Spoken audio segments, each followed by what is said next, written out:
আজকে সকালের ব্রেকফাস্ট ডিম সেদ্ধ, ফেনা ভাত, তার মধ্যে প্রচুর ভেজিটেবলস, আর তার সাথে একটু sea food and fish.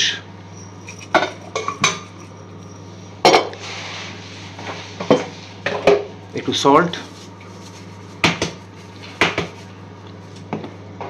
And this is basilica.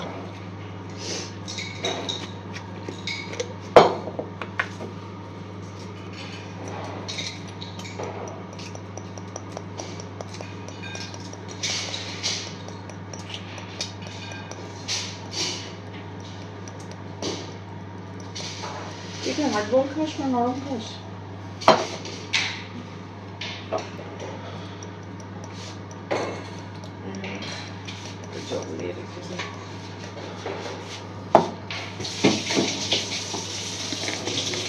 এখানে ডিমের কুসুমটা কতটা লাল হয় দেখুন, জাস্ট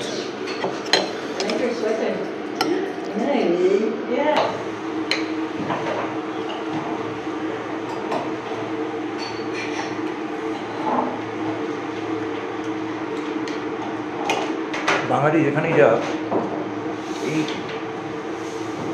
ফেনা ভাত উইথ আলু, ঘি, ক্যারট মানে গাজর, একটু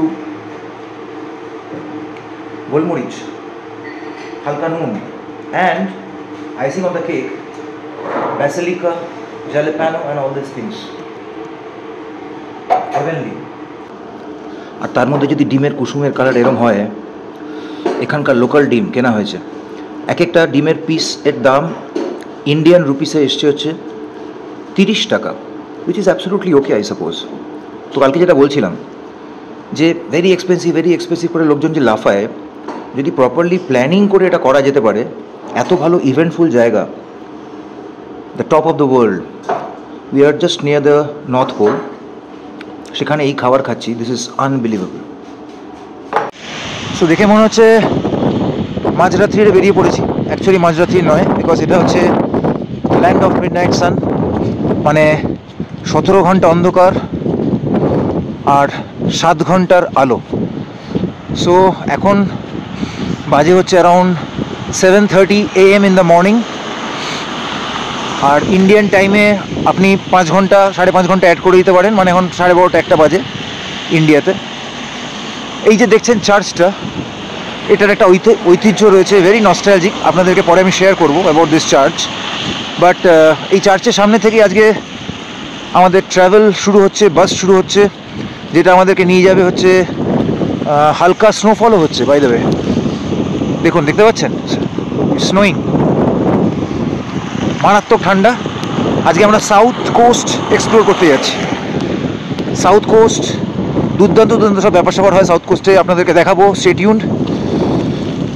প্রচণ্ড স্নোফল শুরু হয়ে গেছে, সুতরাং আমি এখন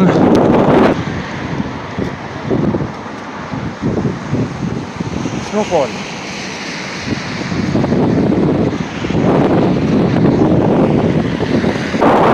মারাত্মক হাওয়া দিচ্ছে, হাওয়ার এত প্রেশার ধরে থাকতে পারছি না, কিছু মনে হচ্ছে উড়ে বেরিয়ে যাব।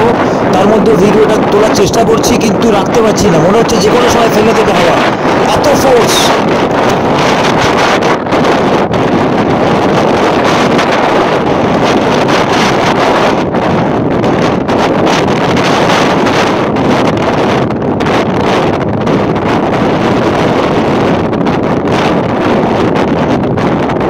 বাস স্টপ নাম্বার 8, চার্চের ঠিক রাইট হ্যান্ড সাইডে খুঁজে পেয়েছি আমরা।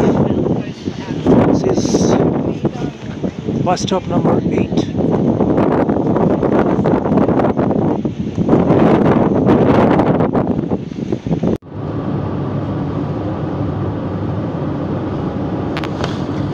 বিউটিফুল লেক,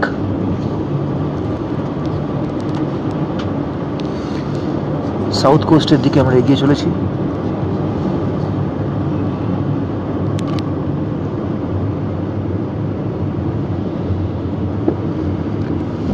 একটা সুন্দর ক্যাসেল দেখা যাচ্ছে দূরে, আর সামনে আসছে হোটেল সেলফস। ফস মানে হচ্ছে ফল, মানে waterfall.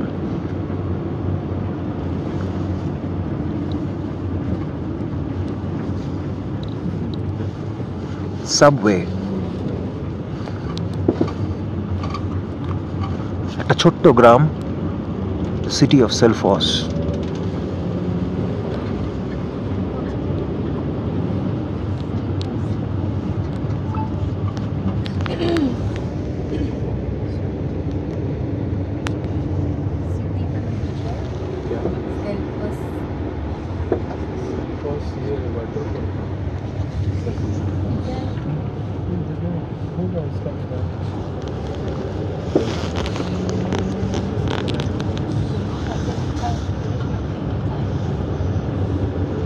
The beautiful city of Selfos, rather the village of Selfos.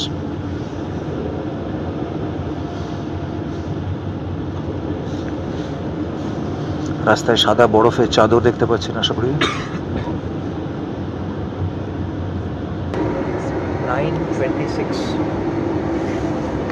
আমরা যাচ্ছি আজকে south coast. Hello hello,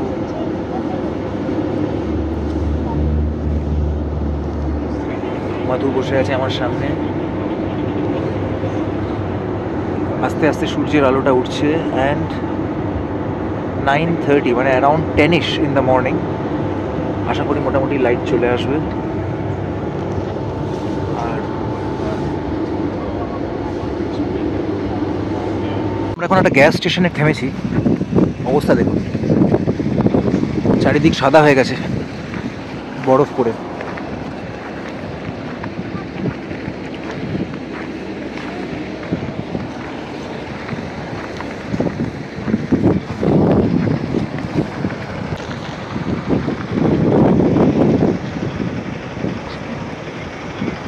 White, white, white. Everywhere look, it's white.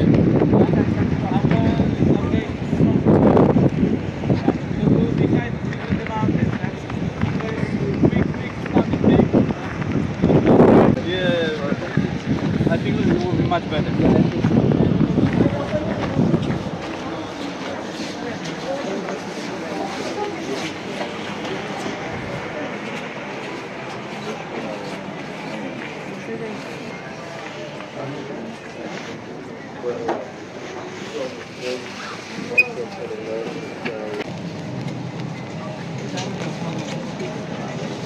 অনেক ভালো ভালো টেস্টি খাবার।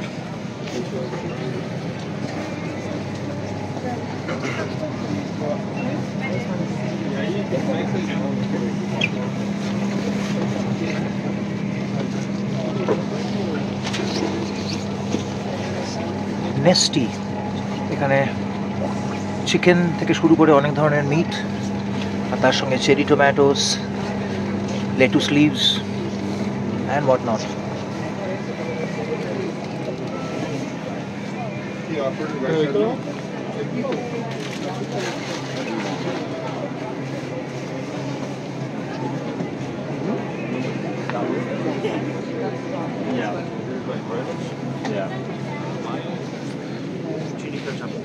Thank you.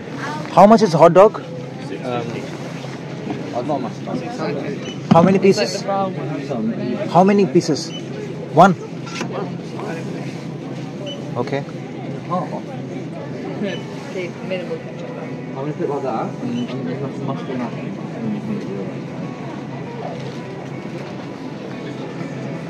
This is a specialty.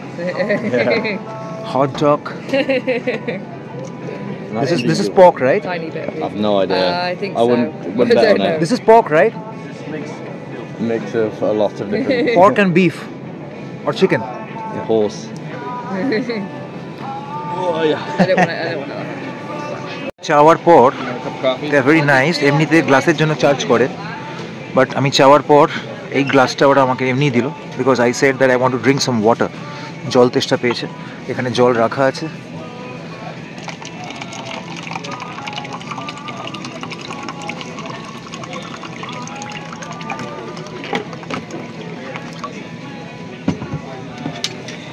আইসও রাখা আছে। ওয়াটার ইজ ভেরি কোল্ড, তার মধ্যে আবার বরফ কেন রাখা আমি বুঝতে পারলাম।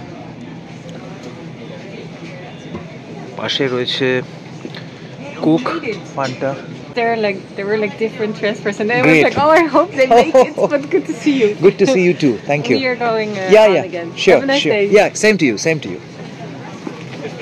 So people are so nice. এখানে আলাপ হয়েছিল এই ফরেন লেডির সাথে। She is from Sweden. তো আমাকে দেখে চিনতে পেরে এসে বললো হ্যালো, এখানে কফি বানানোর অপশন রয়েছে। মধু অলরেডি কফি নিয়ে নিয়েছে। মধু অ্যান্ড সানম দুজনের কফি হাতে, গরম hot coffee.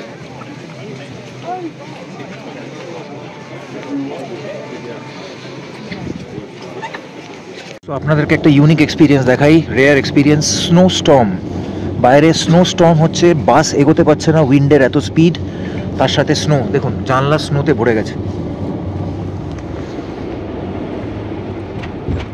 Massive snow Sturm হচ্ছে সামনে। হেল স্টর্ম বলবো না, শিলাবৃষ্টি নয়, স্নো স্টর্ম।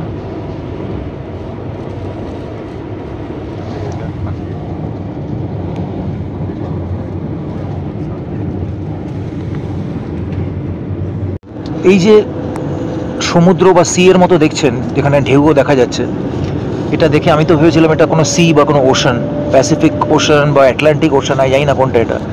বাট যখন জিজ্ঞেস করলাম, বললো this is a lake and name of the lake is গামলা ফাসিদ lake.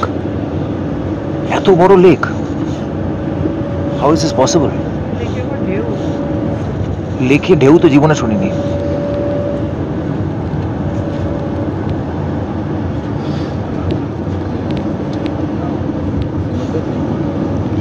This is so beautiful, huh?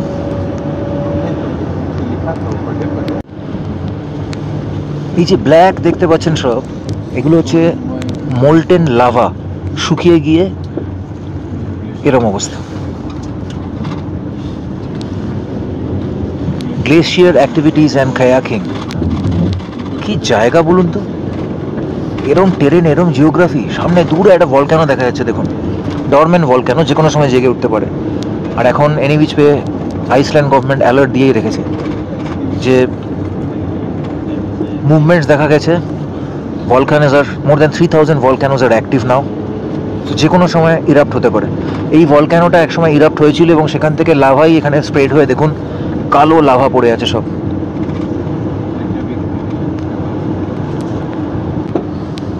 লাভার ওপরে সাদা সাদা বরফ পড়ে আছে আইসক্রিমের মতো। Freezing cold. আর ওই দেখুন দূরে দেখা যাচ্ছে গ্লেশিয়ার।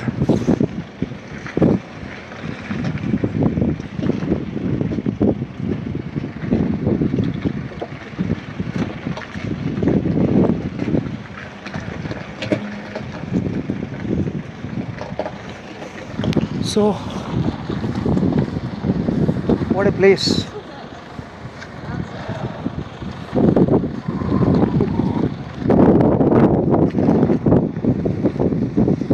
Freezing cold. -12 হবে এখন এখানে। So, আইসল্যান্ডের সাউথ কোস্টে একটা পপুলার ডেস্টিনেশন, যেটা হচ্ছে প্লেন রেক। রেক মানে হচ্ছে প্লেনের ভাঙা টুকরো। আপনারা তো ভাবতে পারেন যে এই প্লেন রেকটা কি ব্যাপার, মানে এতে কি কোনো ক্যাজুয়ালিটি হয়েছিল, অনেক লোক মারা গেছিলো, কি হয়েছিল? আপনাদেরকে জানালে খুব খুশি হবেন আপনারা যে এই প্লেন রেকটাতে একটাও লাইফ লস্ট হয়নি। এটা একটা প্লেন, মেবি বিকজ ফুয়েল শেষ হয়ে যায় বা কিছু, সেই জন্য প্লেনটা এসে এখানে ক্র্যাশ করে, বাট তার আগেই পাইলট প্যারাশুট করে জাম্প করে নেমে আসে। তো এই প্লেন রেকটা এখানকার একটা খুব ইম্পর্টেন্ট সাইট। প্রচুর ইউটিউবাররা এসে, প্রচুর লোকেরা এসে এখানে ভিডিও তোলে, শ্যুট করে, ড্রোন ওড়ায়। এখন মনে হয় ড্রোন ওড়ানোটা রেস্ট্রিক্ট করে দিয়েছে। তো যাই হোক, এখানে একটা ট্রাকের মতো বড় বাস রয়েছে, বাস বলবো না, ট্রাকই, 4 হুইল ড্রাইভ। এটা বিকজ রাস্তাটা এতটাই খড়খড়ে, এত লাভার পিস পড়ে আছে, এখানে নর্মাল গাড়ি বা বাস যেতে গেলে টায়ার পাংচার হয়ে যাবে। তো এই বাসটাতে আমরা উঠে পড়লাম, দেখুন লেখা আছে প্লেন রেক। এই হচ্ছে বাসের সিট, আমরা এগিয়ে চললাম। আমরা ট্রাক থেকে নেমে পড়েছি, এগিয়ে চলেছি প্লেন রেকের দিকে। এবং প্লেন রেকটা হয়েছিল সমুদ্রের ধারে। আপনারা নিশ্চয়ই জানতে চাইবেন যে এই সমুদ্রটা কি। এটা হচ্ছে অ্যাটলান্টিক ওশান, আটলান্টিক মহাসাগর। তো এমন তেজ হাওয়া বইছে, আপনারা শব্দ শুনে বুঝতে পারছেন, খড় খড় খড় শব্দ।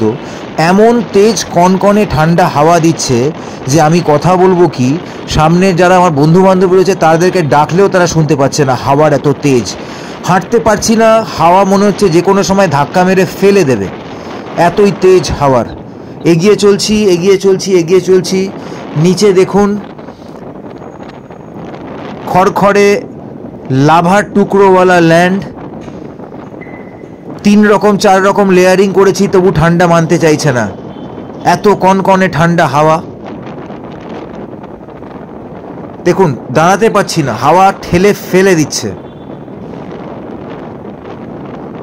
এরাও আসছে কিন্তু কেউ সামলাতে পারছে না, হাওয়ার এত তেজ, হাওয়া ধাক্কা মেরে ফেলে দিচ্ছে।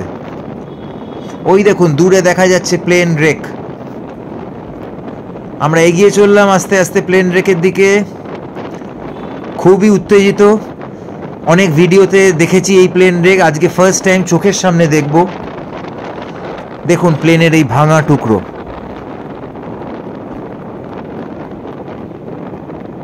সবাই দাঁড়িয়ে পোজ দিয়ে ছবি তুলছে, প্লেনটার টুকরোটা পড়ে আছে। এত হাওয়ার ফোর্স, মনে হচ্ছে একটা গার্ড নিতে হবে। সো আমার মনে হচ্ছে বেস্ট অপশান হচ্ছে এই প্লেনটার ভেতরে ঢুকে যদি দাঁড়ানো যায়। জানি না পসিবল কি না, ট্রাই করে দেখা যেতে পারে। এইটা হচ্ছে প্লেনটার ভেতর দিকটা, এদিক দিয়ে ওই দিকের বাইরের দিকটাও দেখা যাচ্ছে। হ্যাঁ, এখানটায় এসে হাওয়াটা একটু কম।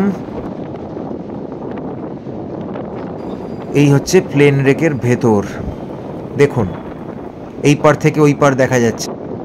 এত বছর হয়ে গেছে কিন্তু প্লেনের ভেতরটা কিন্তু হাওয়ার ফোর্স দেখুন উড়িয়ে নিয়ে ফেলে দিচ্ছে। প্লেনের স্ট্রাকচারটা এখানে এত হস্টাইল ওয়েদার কন্ডিশনস, এরম হাওয়া এরম ঠান্ডা এত কিছু ঝেলেও প্লেন কিন্তু দাঁড়িয়ে আছে নিজের জায়গায়। দেখুন মধু এখন প্লেনের ডানায় চড়ে পড়লো, বিকজ সবাই যেটা এখানে করে, এখানে উঠে শাহরুখ খানের দিলওয়ালে বলে যে সিনেমাটা শুটিং হয়েছিল, সেখানে গেরুয়া বলে সংটা, ওটা একটা ফেমাস ওয়াটারফল, যেটা এখানেই আইসল্যান্ডে, আমরা যাবো একটু পরে। প্লাস এই প্লেনটার এই ব্ল্যাক বিচেও একটা শট আছে কাজল অ্যান্ড শাহরুখ খানের। তো এখানে সবাই আসে এখানে প্লেনের ডানাতে দাঁড়িয়ে সেলফি বা এরম ধরনের পোজ দিয়ে ছবি তুলতে, যেমন মধুও করলো তাই। তো ফাটাফাটি এক্সপিরিয়েন্স। তো যাই হোক, ও যখন করলো, আমার এই বয়সে আমার এগুলো করতে একটু অড লাগে, বাট ভাবলাম ঠিক আছে আবার কবে আসবো, আদৌ আসতে পারবো কি না। আমিও সাহস করে উঠে পড়লাম প্লেনের ডানায় এরম ধরনের কিছু একটা পোজ দিয়ে কিছু একটা করার জন্য। খুবই হাস্যকর ব্যাপার, কিন্তু কি করা যাবে, মন তো ইয়াং আছে। আমিও চেষ্টা করলাম, পুরো জোকারের মতো লাগলো, বাট কি করা যাবে, দিল তো বাচ্চা হে জি। হ্যাঁ, ডানা নাড়লেই পাখির মতো ওরা যায় না, এটা বুঝতে হবে। এই প্লেনটা ডানা ভেঙেই এখানে পড়ে আছে এত বছর ধরে। যাই হোক, অনেক আকার ভঙ্গি অনেক কিছু করলাম, করার পর গুডি গুডি বয়ের মতো নিচে নেমে এলাম, বিকজ ঠান্ডাটা আর সহ্য করা যাচ্ছে না, নেওয়া যাচ্ছে না। প্লেনের ভেতরটা একদম যেরম ছিল সেরমই আছে, হাওয়াটা প্লেনের ভেতরে একটু কম।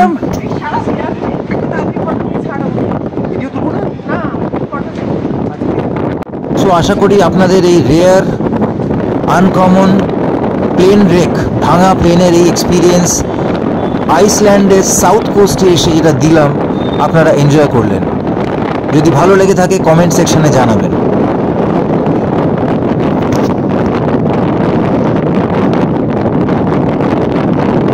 জীবনে অনেক দিনের শখ ছিল আটলান্টিক মহাসাগরকে কাছ থেকে নিজের চোখে দেখব আর উপলব্ধি করব। ভাবিনি কখনো সেই স্বপ্ন সত্যি হতে চলেছে। আজকে খালি আমি নিজে দেখছি না, নিজে উপলব্ধি করছি না, আপনাদের সকলকেও আটলান্টিক মহাসাগরকে এত কাছ থেকে দেখাতে পারছি, এটা সত্যি আমার কাছে এক গর্বের বিষয়। এটা হচ্ছে black sand beach, south coast. Black sand কেন আপনাদেরকে অলরেডি বলেছি। এই স্যান্ডের কালার কালো হয়ে গেছে বিকজ এই স্যান্ডের মধ্যে মোল্টেন লাভা রয়েছে, ভলক্যানিক লাভা, সেই জন্য এই স্যান্ডের কালার কালো। আর আমি খুব সাহস করে, যদিও এটা রেস্ট্রিক্টেড জোন, বারবার বারণ করা হয়েছিল সমুদ্রের ধারে যাবেন না, বিকজ হারিকেন অ্যালার্ট রয়েছে, হাই টাইড হারিকেন অ্যালার্ট। কিন্তু এই লোভ সামলাতে না পেরে আমি এগিয়ে চললাম। হারিকেন অ্যালার্ট উপেক্ষা করে আটলান্টিক মহাসাগরের দিকে আপনাদেরকে আটলান্টিককে কাছ থেকে দেখানোর জন্য। আরেকটু কাছে, আরেকটু কাছে, আরেকটু কাছে। খুব রিস্কি, আশেপাশে বাদিকে কেউ আসেনি, যত ট্যুরিস্ট সব ওই শিপরেকের আশেপাশেই ছিল। আমি সাহস করে চলে এলাম, ভাবলাম আটলান্টিককে একদম কাছ থেকে আপনাদের সামনে তুলে ধরবো। সাহস জুগিয়ে এই হাওয়ার মধ্যে, এই কনকনে ঠান্ডার মধ্যে এগিয়ে এলাম একদম ঢেউয়ের সামনে, আর তুলে নিলাম এই পাথরটা। স্মৃতি হিসেবে নিয়ে যাব এটা সঙ্গে করে। আটলান্টিক মহাসাগরের এই পাথর পুরো শিলার মতো হয়ে গেছে, পাথর ক্ষয়ে একদম নরম স্মুথ হয়ে গেছে। ঢেউ চলে এলো, এই আরেকটু হলে আটলান্টিকের ঢেউ আমার পায়ে পড়ে আমাকে ভাসিয়ে দিত। কোনো মতে পালিয়ে বাঁচলাম। ঢেউ আমার সামনে নিঃশ্বাস ফেলছে। এত কাছে থাকাটা খুবই বিপজ্জনক, খুবই রিস্কি, তাই আমি এগিয়ে পিছিয়ে এলাম একটু নিজের জীবনকে বিপন্ন হওয়ার থেকে বাঁচাতে। আশা করি আপনাদেরকে একটা অভূতপূর্ব এক্সপিরিয়েন্স দিতে পারলাম। এই দেখুন ঢেউটা যে এসেছিল, সেই ঢেউয়ের ফেনাগুলো কালো বিচের মধ্যে, ব্ল্যাক স্যান্ড বিচের মধ্যে ছড়িয়ে ছিটিয়ে আছে। ঢেউয়ের ফেনা এরম অসম্ভব জোর হাওয়ায় উড়ে উড়ে ছড়িয়ে ছড়িয়ে বেরিয়ে যাচ্ছে। দেখুন ফেনাগুলো উড়ে উড়ে ছড়িয়ে ছড়িয়ে বেরিয়ে যাচ্ছে। এত কাছ থেকে আপনাদেরকে ভিডিও তুলে আটলান্টিকের এই ঢেউয়ের ফেনার ভিডিও আমি আপনাদেরকে তুলে ধরলাম। যদি আপনাদের মনে হয় এটা সত্যি বিরল, সত্যি রেয়ার, অবশ্যই কমেন্ট অ্যান্ড লাইক সেকশনে আমাকে মোটিভেট করবেন, লিখবেন কেমন লাগলো, কোন জায়গাটা আরও ভালো করতে পারতাম, কোন জায়গাটা আপনাদের সবচেয়ে বেশি ভালো লেগেছে। বাড়িতে বসে, শহরে বসে, আপনার নিজের দেশে বসে আটলান্টিক মহাসাগর দেখার যে অভিজ্ঞতা আজকে আপনাদেরকে দিলাম, যদি সত্যি সেটা ভালো লেগে থাকে কমেন্ট সেকশনে আপনাদের কমেন্ট জানাবেন, এবং এই ভিডিও যত বেশি জনের কাছে একটু পৌঁছে দিতে পারেন চেষ্টা করুন পৌঁছে দিতে। দেখুন কাছ থেকে দেখাচ্ছি আটলান্টিক মহাসাগরের ঢেউয়ের ফেনা পড়ে আছে, এবং এই কনকনে ঠান্ডায় হাওয়ায় -7 ডিগ্রিতে শরীর যখন সম্পূর্ণ ফ্রিজ করে যায়, কাজ করে না, রক্ত চলাচল বন্ধ হয়ে যায়, তখন ইন্ডিয়ান জুগার লাগাতে হয়। তাই বার করলাম ইমার্জেন্সি, দেখি যদি ইমার্জেন্সি আমার জীবনটা বাঁচাতে পারে। সো আমরা আরেকটা ব্ল্যাক বিচে চলে এসেছি। দেখুন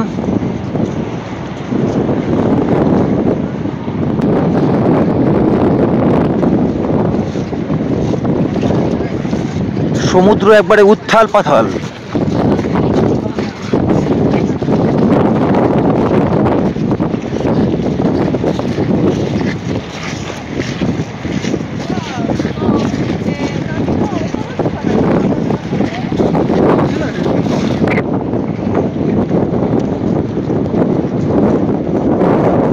দেখুন এখানে হিস্ট্রি দেওয়া আছে।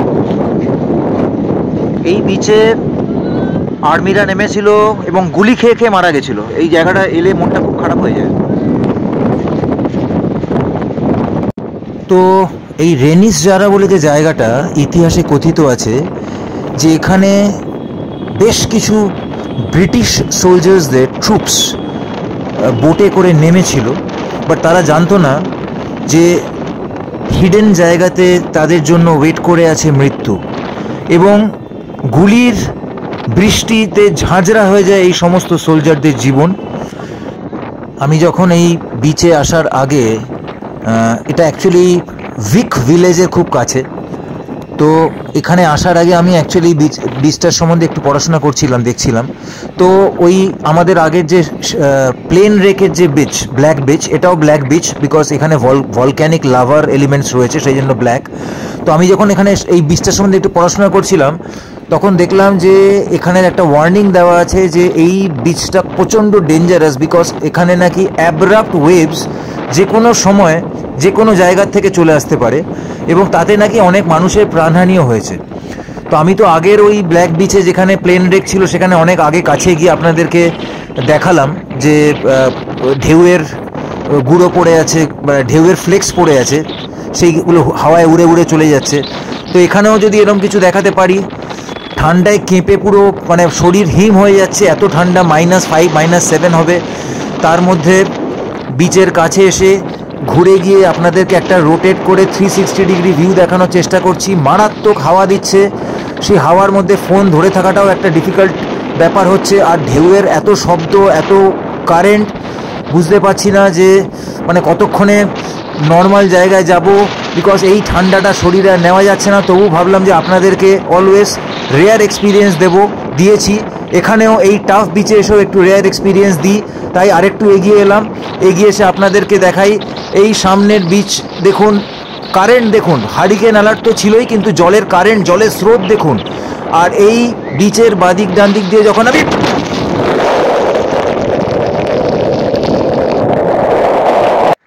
আমি কথা বলার মতো পজিশনে নেই। একটু আগে যেটা আপনারা খালি চোখে দেখলেন, আশা করি বিশ্বাস হচ্ছে না, আমার নিজেরও হচ্ছে না। ওই ঢেউয়ের মধ্যে কাছ থেকে শ্যুট করতে গিয়ে পেছন থেকে একটা অচেনা ঢেউ আমার উপরে ঝাঁপিয়ে পড়লো, এবং আমার এত কারেন্ট ছিল ঢেউয়ের, আপনারা দেখতেই পারলেন। আমি তো পড়লামই জলে, তার সাথে আমার ফোনও জলের মধ্যে পড়লো। এবং কি বলবো, আপনাদের ভালোবাসা, ওপরওয়ালার আশীর্বাদ, ফোনের ওপর দিয়ে ঢেউ বয়ে চলে গেল। আমি তো ভেবেছিলাম ফোন আর কোনো দিন ফিরে পাবো না, নিজেকেও কোনো দিন ফিরে পাবো না, বিকজ আমি আপনাদেরকে তখনই বলছিলাম যে এখানে আসার আগে ওয়ার্নিং বা অ্যালার্ট দেখছিলাম যে এখানে অনেক জীবন এই অচেনা ঢেউয়ে ভেসে বেরিয়ে চলে গেছে। অ্যাটলান্টিকেই আজকে হয়তো হারিয়ে যেতাম, কিন্তু আপনাদের ভালোবাসা আর বড়দের আশীর্বাদ হচ্ছে আজকে আমাকে বাঁচিয়ে দিয়েছে, ফিরিয়ে এনেছে আপনাদের মাঝে। আজকে আর তাই কথা বাড়াবো না, খুব তাড়াতাড়ি দেখা হচ্ছে পরের এপিসোডে।